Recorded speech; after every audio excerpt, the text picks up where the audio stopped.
joking. Hola Comadres. Welcome to the 6th episode of Comadreando. I'm your host, Marcy.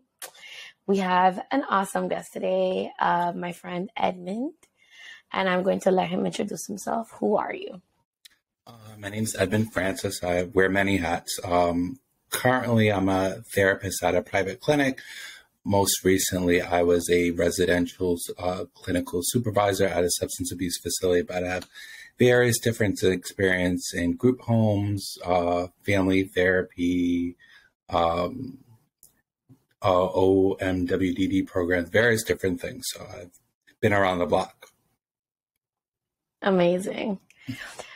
All right, so we're going to get into the topic. Today's topic is people first language and counseling for children with special needs. So one of the reasons the topic came up, as a teacher, I tend to advocate for my students, with parents to get them counseling because they experience things in a different way. And a lot of the time, the parents do not, especially some parents, usually children of color, feel like there's like all these taboos and caveats to having your children attend therapy. So I feel like because it's Mental Health Month for men this month, right, in November, I feel like it's a good topic to cover. And we need to I want to promote creating inclusive environments for our children. So that's the reasoning behind that. Awesome. I think that's very important, and I appreciate all the hard work that you do. Thank you, Edmund. So you said that you're working. Oh, so what are you doing right now? Like you're a counselor. You're working. You're not doing the substance abuse supervision. No, I'm not a clinical supervisor. That was too much. But I'm working at my. I'm a partner at a private practice. So I've been doing that for like 5 years, working with various different groups. But I guess my age specialty is probably 5 to young adults. So that includes teens and things like that. But then depending on people's cognitive function, they could be on any age spectrum. That's important to know also. Like a lot of people, I'll tell them my child's age, but chronologically he's his age, right? But developmentally, there's a different age.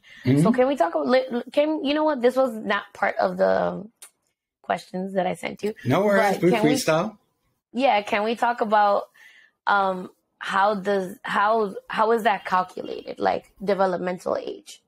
So when I was working at the group home, we have this thing called, I know you're familiar, ADLs and things like that, things they can do for themselves. So based off what level of function they could do independent, that what we base a lot of things off, age or language or being able to communicate.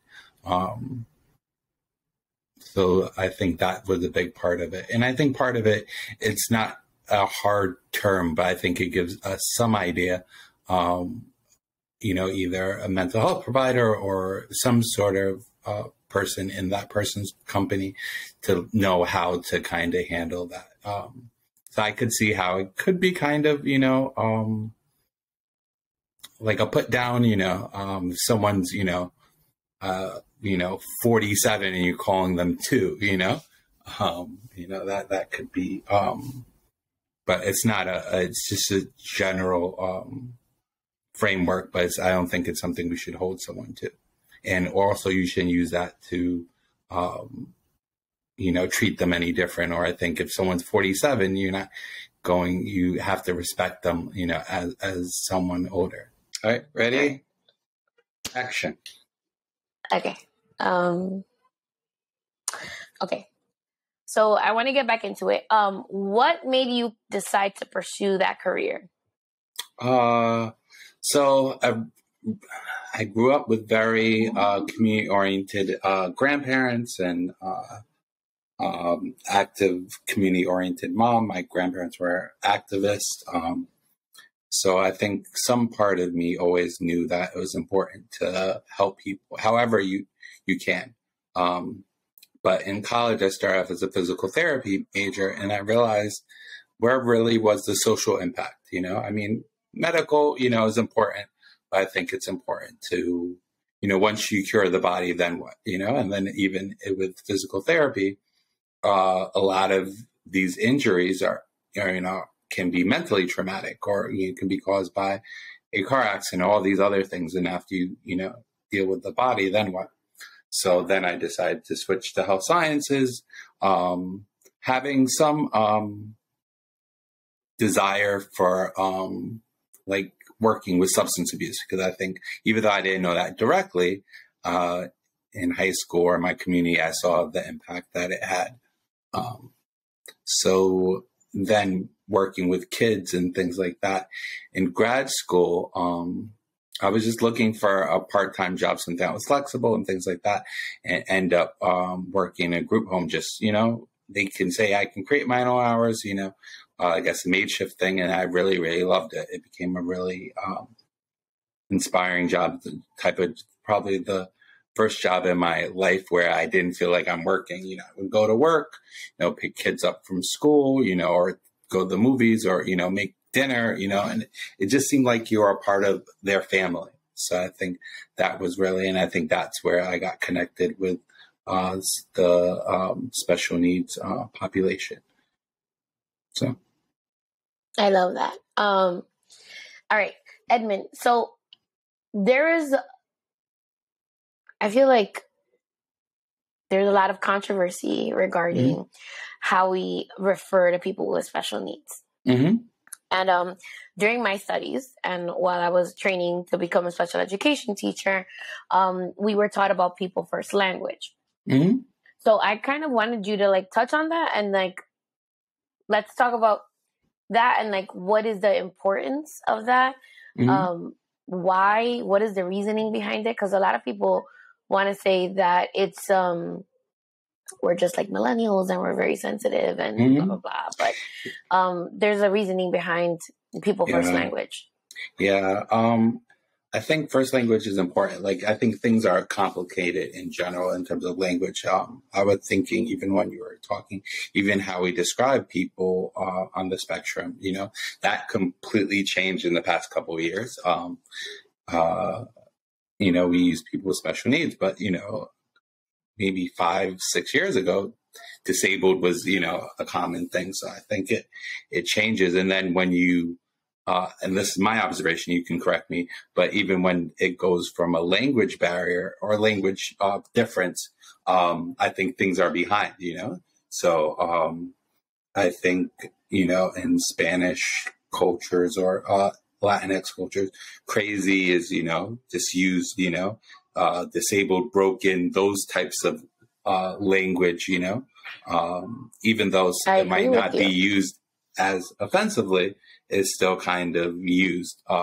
So I think those, unfortunately, it hasn't been really updated in culturally as of yet, and I think the idea of culturally changing language, might feel oppressive, to their different. Oh, you're changing. I've been calling my kid a retard, for years, I'm just using this example, but that's their word late name for it. But then oppressively, the American doctor, oh, you can't use that language, etc.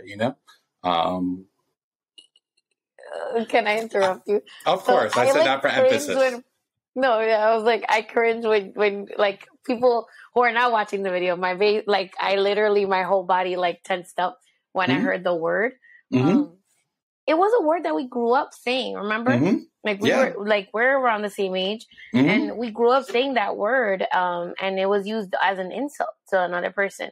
So I definitely agree with you with regards to Latinx cultures and the use of people first language. I feel unless you're in the field and you work with people that have special needs, it's very difficult for people to understand why you're using and it was a medical kind of term at some point, 50 years ago, Yeah. Do you mind if I ask you a sensitive question? So Sure. when you speak, or when you speak to other parents who have special needs kids, what type of language do they use? I'm curious. I don't know I end up correcting, like in Spanish at least, when they're saying like, oh, my kid, un niño autista, right? Like an autistic child, right? Okay. And I kind of tell them, I'm like, un niño con autismo. Because it's like you have to separate the disability or the diagnosis isn't all there is to that child. So I emphasize the fact that it's important to, look at the child first, and then this is like an extra thing. It's kind of like when you go to the pizza shop and they give you like an extra slice of pizza or something like that. It's not all they are as a person. Okay. So do you think culturally, at least in the Latinx community, they're catching up with more so the language, or? Unless you're like actively doing it, like even when somebody's not acting quote unquote properly or for their age, they go and say like, "Ese muchacho está loco, that kid's crazy." So it's like, using like kind of talking to people and like educating them. That's been a lot of my job, especially when coming around. Like I travel back to my country all the time. So talking to people and educating them is important. Okay. Good. I'm glad there's in that direction, So wait, we didn't get into the definition. What is people first language? I mean, you're the expert on, No, not. You want from like from your perspective. Yes. So a lot of it, I think, is just, it stems from a lot of different things in terms of like, I think how people want to be spoken to, how they want to identify themselves. So I think it's important, I think, as in a culture that we're living in, allowing people to kind of navigate language for themselves. And then also, I think in terms of communication, really similar to what you said, eliminating those, those major diagnoses and just people, this is Ethan, this is, John, this is Emily, and these are characteristics about the person rather than this is this person, or this person has angels, whatever they are, putting characteristics of that person, but not necessarily diagnosis. But of course, medically, that's they don't see it that way, and that won't be at the forefront, unfortunately. So I wanted to talk about self-esteem wise, like how does that affect people when you change just like one thing that like how you refer to them? Instead of saying Aiden, the autistic boy Aiden, Aiden, the kid with autism, or whatever, instead of referring, like, you know what I'm saying? Like, how does that affect them emotionally? Because you deal with that aspect of it. And I think it's to answer your question, then go back to a little bit. I think things have completely changed, because I think before we thought, this person is autistic and that's it, every other symptomology is related to that, but that's might not be the case. Person might be anxious, person might be, have PTSD, might be, have, irritable, all these things are not, related to the autism, and I think in the past they thought, these are everything that comes with it, so if he's depressed, that's just that, so I think part of it's really, really healthy to, it does change self-esteem, but also the accuracy of the person, because you can't just group everything based off that. And I think it shows that there's diversity in these diagnoses. And I think that's why I think now, even with autism, it's a spectrum, so it could be any sort of thing. And then this Asperger's, it's completely different. Then there could be a change from, before you couldn't go, you could, at least what I remember is, you went up, but you couldn't go back down, So once you have Asperger's, then everything kind of wipes away, But I think now with and then if you met a certain requirement, if you, were good at all your grades, then it would be like Asperger's, but let's say if you're good at math, or certain things, then they're like, oh no, you're autistic, you had to be this child prodigy, which is weird, So I think it's because of everything, it ebbs and flows, which I think is healthy. So I think part of it working with kids, on the spectrum is to help them identify themselves and them to figure out ways to best function for themselves, build them tools to be able to thrive, and really heighten themselves for their strength. And I think a lot of people, the thing I think is fascinating for people that I've seen on the spectrum is the things they're heightened in are huge, It's I joke that it's like it's a mutant power, Each of them have a different one, So that I find that really fascinating, intriguing. I love that. So Aiden's mutant power is that he's really he's hyperlexic. He can read college level text, and then he can remember stories verbatim, and he'll do the voices and everything. And his new thing is now that he dubs, he'll put an episode of a cartoon and then find audio that matches. So he'll re-record a new video with the dubbed audio. See? Does that make sense? Yes. And nobody taught him audio editing, and most of the things, the audio he picks always makes sense. When you look at the video, it completely makes sense to what he's recording, which is amazing. I'm just who taught you this? I'm learning. It's super skill, and it's learning, and I think part of it, I think societal, is how we can use those skills, to build him a super successful, promising career. And I don't think society really shapes things that way. I agree. Okay. That was amazing. So how do you, what is your type of therapy? How do you work with your clients? Do you do talk therapy, play, or do you do other things? So when I first started working, I was contracted through ACS, and we were doing family functional therapy, which is a makeshift of CBT, DBT, a lot of other things. I have some experience with motivational interviewing and things like that. When I worked in group home, it was more hands-on,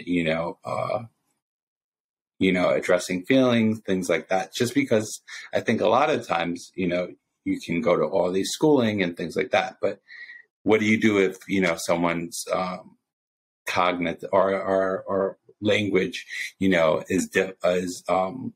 a difficult challenge for them, or a language barrier? You really can't, all the fancy metaphors, the processing, you really have to throw that out the door. So I think it's really about especially with younger kids, putting things in various tangible forms, either stories, role playing, videos. I think with kids, you have to kind of hit them at all fronts. So if it's not, it's also, it's repeating things, visuals, games, all these things to really kind of stress, what you want to teach them. And some might stick, some might not, but I think the goal, and whatever that is, if they get, hey, hitting is bad, or they get it in some sense, what I'm using that, for example, or if they, when I'm mad, I'm going to breathe 5 times, you know? So however they get that from the video or pictures or things like that, though some part of it will stick. Yeah. The when I come up with behavior plans for the kids, it sounds silly to some people because they're like typically developing, but it actually works. So like, you know, teaching them, for example, my son actually, we were having issues when he first transitioned into junior high school that he was getting a little aggressive with not even the kids, the teachers. And that could be medical, hormonal, all these things, you know?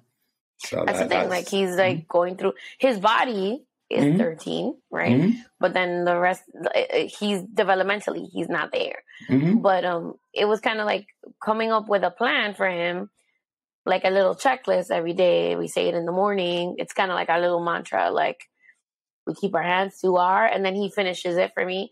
And if we need a break, we ask for one, and our phone goes in our backpack. We use our computer for schoolwork, like all these things that like people won't like usually think about. Like you have to like learn how to work with the child and like give them options and tangible things that they're going to actually respond to. Because the thing is, like, I don't know if you heard that one of the first episode, we were talking about introducing religion to kids with special needs, and you know, I was conflicted about introducing religion to Aiden because he is a very literal person. A lot of the nuances in the language and the things that you're teaching via religion kind of get lost. Not lost necessarily, but it's kind of like, how do you explain that to that child? And its feelings. And I think some things they get, you know, so like even the call and response, you know, I think that's really important. And I think where does that come from? It's come from, you know, African ancestry roots, you know, culturally. So I think in some ways, I think the blueprint in terms of the way that we teach various different people comes from, you know, our spirituality or even church, you know, that feeling of, oh, everyone, you know, you can even say with, how did you know I was going to say such and such, you know? This is the feeling, you know, and then he can expand on what that is, you know? Is it, you know, God? Is it whatever? Is it, you know, intuition? Whatever it is, you know?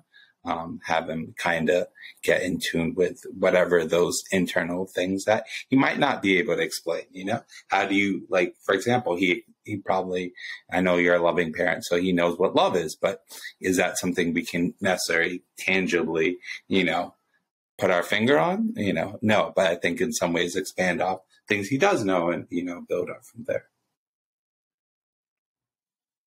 Yeah, so I was talking about how I'm just teaching him to be a good person, like for goodness sake, not because you have this fear that you're gonna burn perpetually in hell.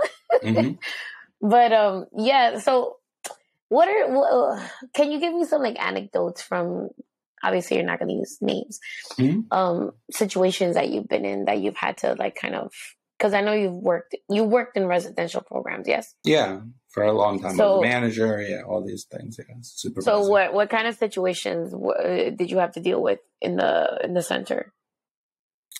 You mean the most extreme or just like things that would come up a lot? Things that would come up a lot. Because the thing is, like, a lot of parents. Okay, wait, no. Before we get into that, how do you work with kids that are nonverbal in your sessions? So when I was sad, I had a challenging couple cases of selective mutism, and that was very, very difficult. But I think part of it, I understand that with that particular case, it was more so a family dynamic, which was really, really interesting because that person would only speak to their family, you know? And then I think in some ways, you know, in the family, there was a primary vocal person and everyone else didn't, you know? So I think part of it could be family dynamic, then other of it could be cognitive and mental but then I think in some ways that he did very well in school, he's on the autistic spectrum as well. And he thrives. So because of that, and especially with the virtual learning, he just chose not to interact because, and teachers kind of enabled a lot of some of those things. He's doing well, so then he doesn't need to speak. And a lot of his teachers weren't aware that he did actually speak, because, he might say one word or things like that. Or I think he had one teacher that he did really well with, I think in elementary school, and she really pushed him. She, maybe I'm not for her tactics, kind of old school, but she would, have him stand up and speak out loud, and wait, wait for maybe 5 minutes, until he said one word, and then he would say 2 words or 3 words, and he got to a point where he eventually got to like a paragraph, Wow, but then, that's amazing.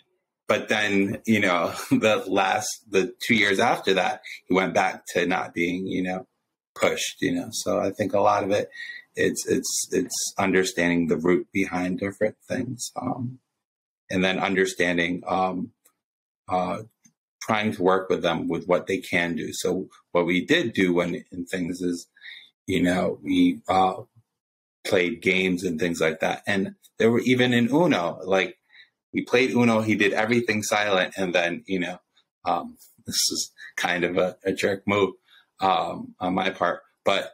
If he didn't say Uno, he had to pick up 2 cards. So eventually, he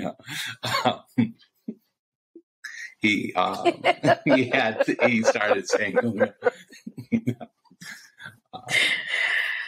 Oh, I love that. But the thing is, it's not that you're being a jerk. It's like you're trying to motivate the child to speak. I was talking about that.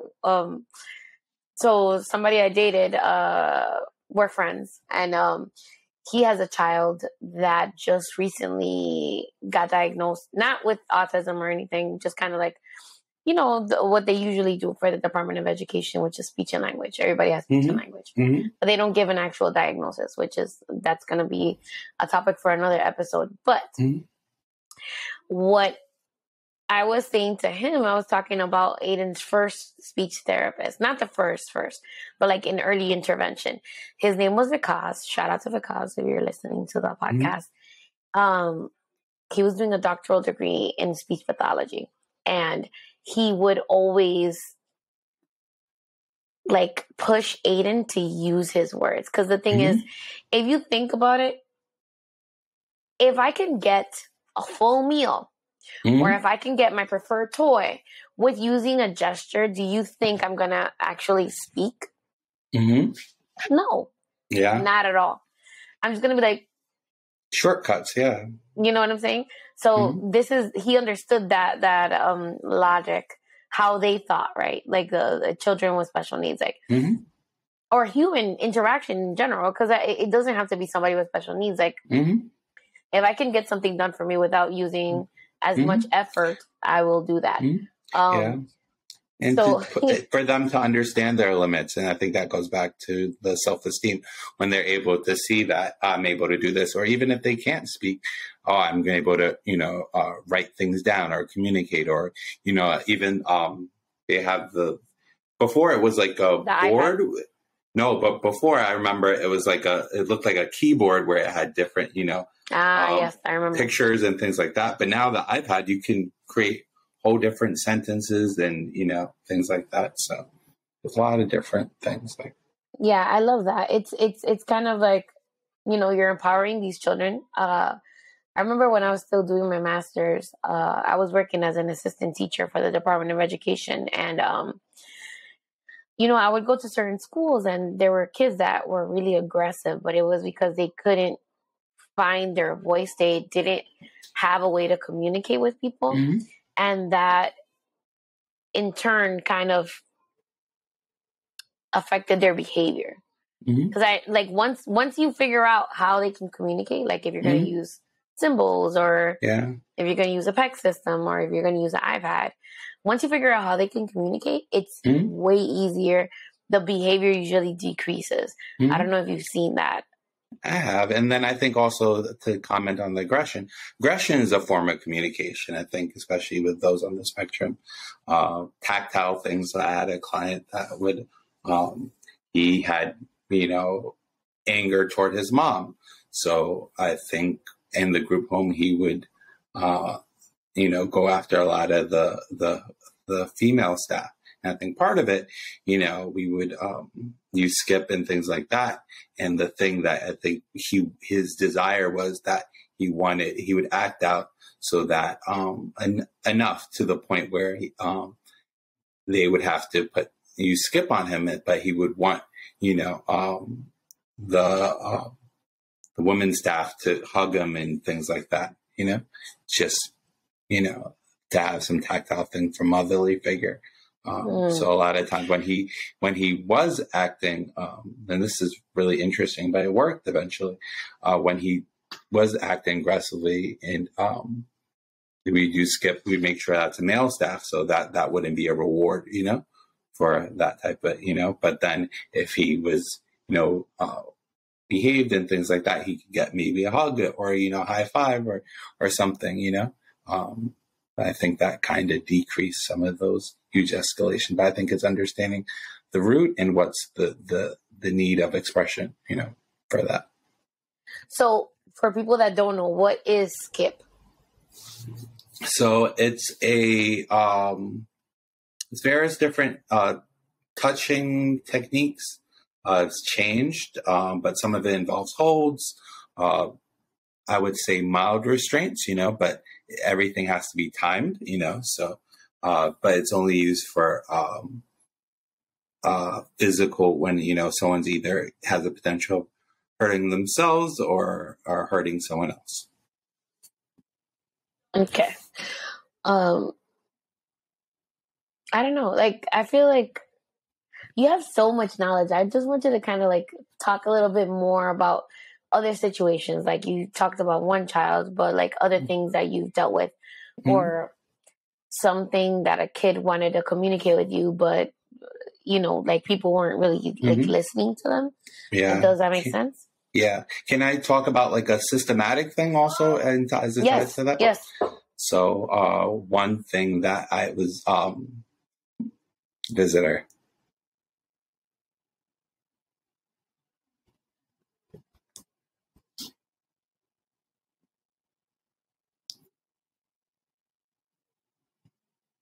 The editing is going to be terrible.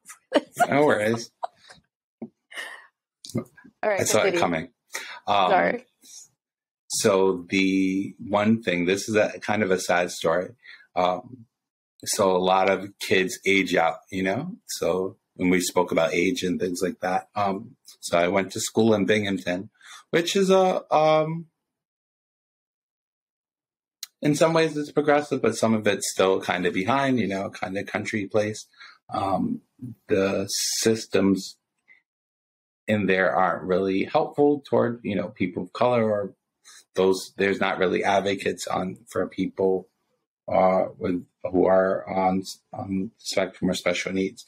So I had a client that he would become aggressive pretty often, but again, he was a softie. I think a lot of times he was sad, depressed. His family would, say they're visiting him and, won't, he would spend holidays, alone, because his family, kind of lived in a trailer park. They were, most likely, they had some substance use, drinking use. So I think the reason they weren't responsible parents. So I think a lot of that, he was angry toward that. So a lot of times, and he was very high functioning, academically, I had challenges.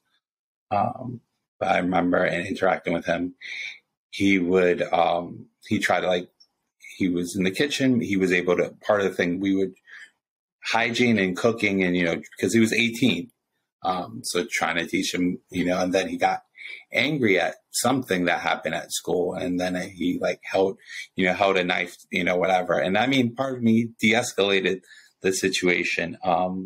But knowing him, you have to know who he is and his root and, the extent of his behavior, and nothing, no part of him is ever aggressive.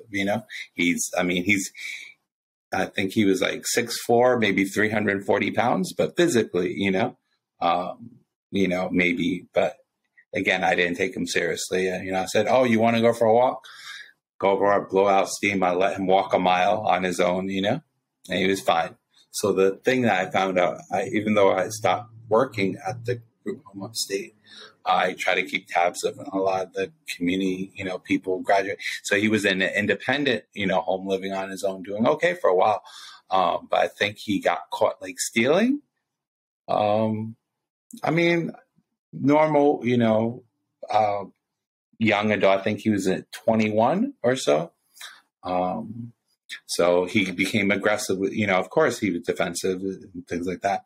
Cops were, he was yelling and the cops were aggressive back, and he became, according to them, hostile. So they arrested him, and I think he got into some sort of pushing match. So he ended up serving time, without any, mental health leniency or anything. So that broke my heart. And a lot of that, I think the system really has to understand, where the client is and where he's coming from and his background. And, they should have just done a simple, has there been a history of any violence? No.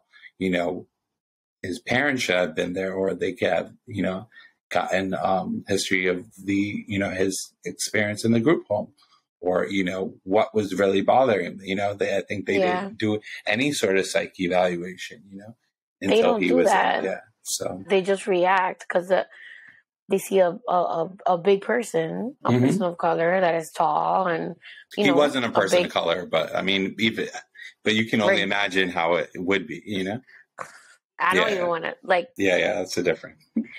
So, they see a big person. He looks like an adult, and they just kind of hold them to a different standard, like instead of like thinking like, and that's not only just for kids with special needs, but people that are having psychiatric issues that need to be handled. I'm like you were saying that, and I'm thinking back to, I don't know if you read the article, but there was a guidance counselor that kind of basically acted like a human shield between him and his client, who was a person with autism. And basically sorry, I'm like laughing out. Basically, like he avoided the child getting shot because he was able to be there for them. But like, how many people are like taken into custody and they aren't giving that full psychological evaluation? And then the level of independence, because someone with special needs, do they deserve to be not in an institution or not have the ability to be independent? No. So that's the thing. It's like, they should be able to live fruitful lives, have a hiccup like everyone else. How many, 20-year-olds, or 21-year-olds got in trouble for stealing or drinking, whatever, a lot, but that doesn't mean that it's the end of the road, So they should be able to make normal mistakes.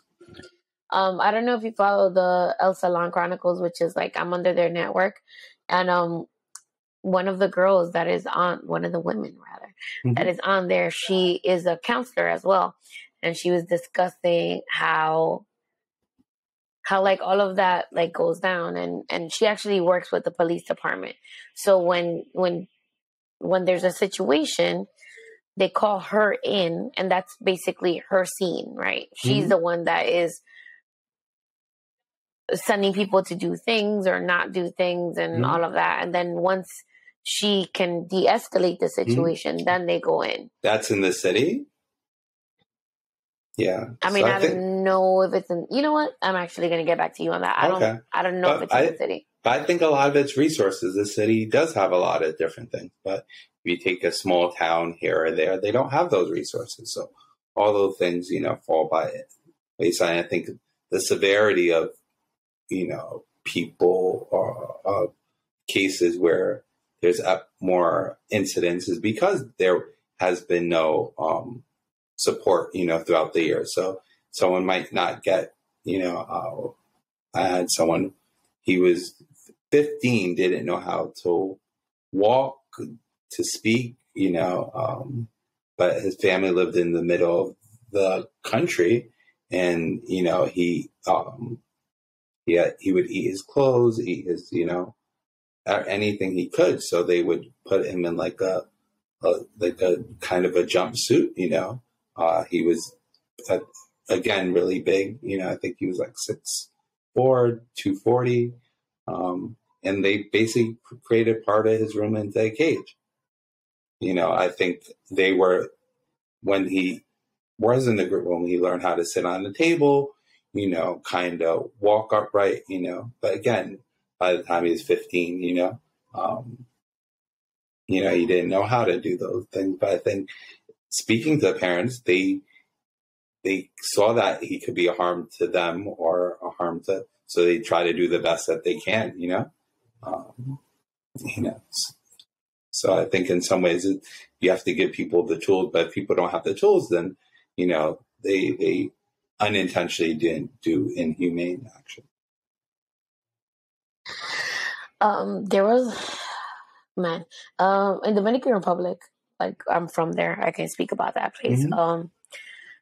You always watch like Primer Impacto, which is like sensational news, and in the Spanish language channels. And I remember seeing this story of a woman who had special needs, and her family basically like built a little like outhouse for her behind the house, and they had her chained, and that messed me up so much. This was before I had a child. Mm-hmm. And I just like think about that kind of thing, and it's like, it reminds me of like the 1800s, 1900s, like early 1900s, where they were doing that kind of thing, like lobotomies and all this other crazy stuff. Mm-hmm. And it's just, there has been a lot of progress, but I feel like it hasn't been enough. Mm-hmm. If that makes any sense. Yeah, for sure. Resources and knowledge. And, so I think luckily, podcasts like yours, you give people, the skills or even the direction to do better, for themselves and their kids. So. Yeah. All right, guys, we're going to wrap up the conversation. As always, you know that I am recording with Riverside FM. Follow me at Comadreando Pod on IG, and you can follow Edmund at, drop your handle. Midnight EMF 3 or Positive Therapy at IG, but still working on that. Can you spell the Positive Therapy one? Yeah, POSI Therapy, THERAPHY. Amazing! I didn't know you had that. That's awesome. Yeah, still in the works. Good. I'm so proud of you. Mm-hmm. If you have any questions at all, please feel free to send me a Comadre-Gram. You can email me at comadreando@escthenetwork.com or DM me on IG. What else? Thank you for spending time with your comadre and compadre. All right. All right. Thank you, everyone. Bye. Bye. Don't hang up.